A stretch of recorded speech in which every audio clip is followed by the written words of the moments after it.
Albert Parsons, my wife Lucy Parsons. She'll be a big part of today's events. Well, thank you so much. All right, step out of character for just one moment and tell us who you are. I think I'll stay in character. Okay, we'll do that. Let us know who you are. My name is Drew Durr. All right, Drew, who are we portraying today? I'll be portraying August Spies today. All right, tell me a little bit about what you've learned about August. Well, I learned that August had a day job as an upholsterer, but in his spare time he was the newspaper editor, a workers' paper. He's the one who printed these flyers and called to action the Haymarket. Well, I came out and just sort of checked everything out. I was actually pretty supportive of the workers, and so I just came to see what was going on. I determined that everything was copacetic, and I went and told the police to take it easy. Then I went home and had dinner with my family. I don't went anywhere without a white horse. It's unbelievable. Thank you so very much today. Everybody, Children's March. We're going to the Haymarket Square. Albert Parsons, great man, great orator, a hero and a martyr. We talk about today about the banning of the death penalty in Illinois. People used to say, well, you know, we don't want to put an innocent person to death. Well, they put 8 innocent people to death back in the end of the 19th century. Sure. They're a bunch of foreign interlopers. I don't think they're good for the city. And I just want to make sure things keep going the way they should. And who are you? John Smith. John Smith. Yeah. All right. And what was your part in the incident? That'll be revealed later on. Your character.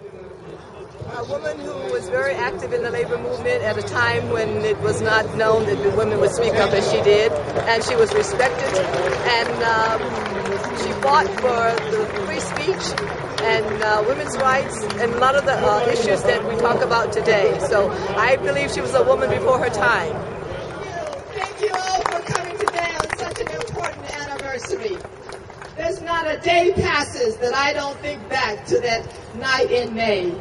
But so many have forgotten what happened here and what we hoped to achieve. But you remember, and I remember, and we need now more than ever to remember. Oh, Albert would be so happy to see us all here today. You know, the 1st of May is moving day in Chicago. I mean, leases expire, and families gather up their things, and the streets are clogged with wagons and coaches. Well, the workers here in Chicago, and work not only in Chicago, but around the world, decided that they wanted to make a move to justice, equality, and dignity. You see, we wanted an 8-hour workday, and we wanted 8 hours of rest, and 8 hours for what we will. Nothing happened as planned. But then it all happened so quickly. By 7:30 in the evening, people started gathering on Randolph Street at the Haymarket, waiting for the meeting to begin. The people who showed up to hear the fine speakers that were going to speak that day looked around, and there were no speakers in evidence at all. It was about 8 o'clock, and August Spies arrives to the meeting thinking that he would be well down on the program, and was amazed to find that he was the only speaker that was here. Nobody was here organizing the meeting. The crowd was restless. People were actually starting to leave. Spies took charge. The first thing he did, he was afraid that the police that were right down at the police station down there might break up the meeting because the people who were standing there were blocking the streetcar tracks. And so he spied a vacant wagon, a flatbed wagon. It was just sitting here at the site, right by Crane's Alley. And this became the impromptu speaker's platform for the meeting. It was a lucky coincidence that Albert Parsons and Samuel Fielden just happened to be nearby. They had no intention of being at the meeting. They didn't really know that much about it, but they readily agreed to participate and speak at the event. Now, nobody knows for certain how many people were here that Thursday night. Some people say as many as 3,000 people were here, gathered to hear the speeches. Some say 1,500.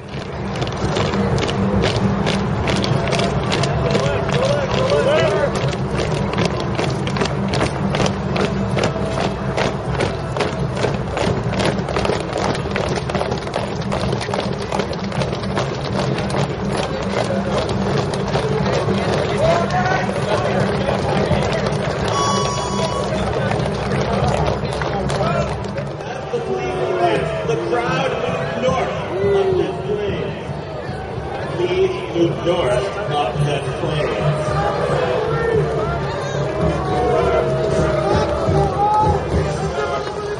Please continue to move around this way. I need to have a conversation with that man.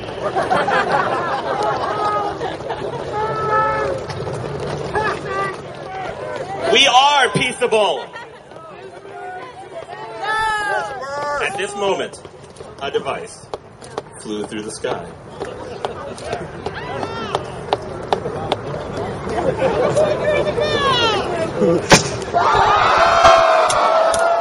And the police began to shoot.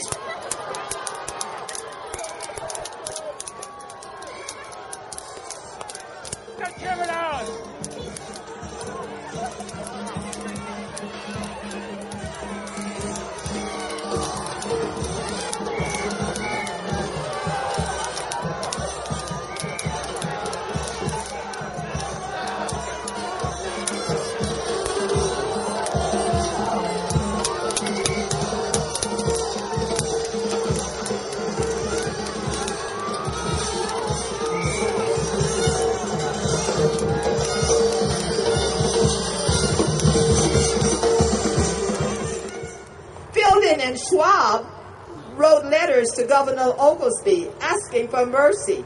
Well, their sentences were commuted to life in prison. On November 10, 1887, Louis Ling stuck a fulminating cap in his mouth and committed suicide.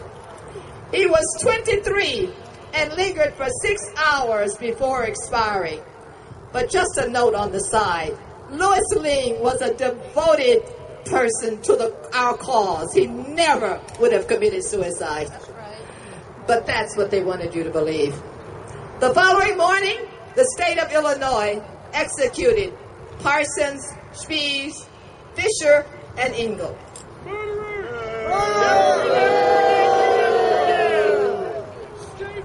The day will come when our silence will be more powerful than the voices you strangle today.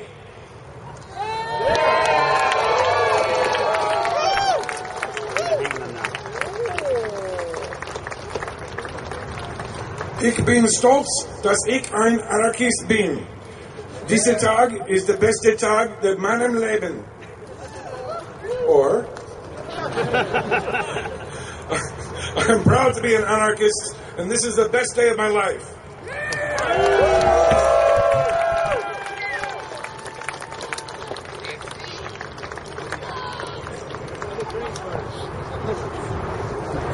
Hooray for anarchy! This is the happiest moment of my life. Woo!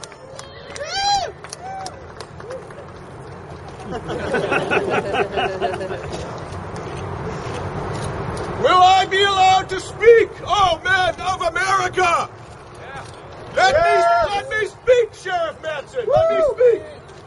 Let the voice of the people be heard. Americans, let the voice of the people be heard.